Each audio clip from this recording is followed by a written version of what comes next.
The most dangerous voice in your life doesn't come from strangers. It comes from the part of you that remembers every time you weren't chosen, every time you were compared, every time you were told, without words, that you were less. And do you remember what you did in those moments?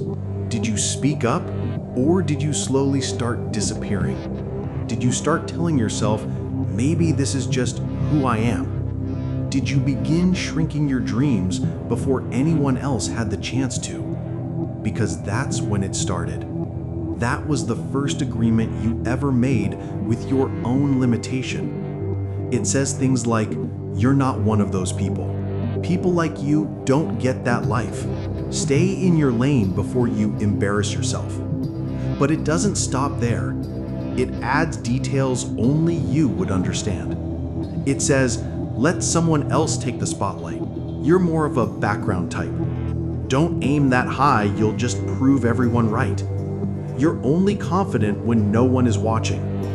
And that one hurts the most, doesn't it? Because it's true, isn't it? You feel powerful when you're alone, but the second the world looks at you, the power disappears. It doesn't attack your plan. It attacks your identity. And that's why it works. It remembers the moment you failed, then plays it on a loop, just to keep you small. It drags your past into your future and calls it logic. But it's not logic. It's trauma wearing a crown. And when you try to level up, it says, remember who you really are. But who decided that version of you gets to exist forever? Why do your worst moments get more power than your best intentions? Why does one mistake outweigh 100 quiet victories? It borrows voices from your life. That teacher who doubted you, that friend who laughed at your idea, that version of you who quit too easily. Now they live in your head, rent-free, 24/7, with a mic, podcast, Limitations FM. And you don't even realize you've been listening to the same episode on repeat since childhood, since that day it clicked. I am not enough. But what if that belief was never yours to begin with? Here's what nobody told you. The reason it hurts so much is because deep down, you know you were made for more than this. And anything that keeps you ordinary feels like a betrayal to your own soul. That pain you feel, that restlessness, that quiet frustration when you look at your life, that's not weakness.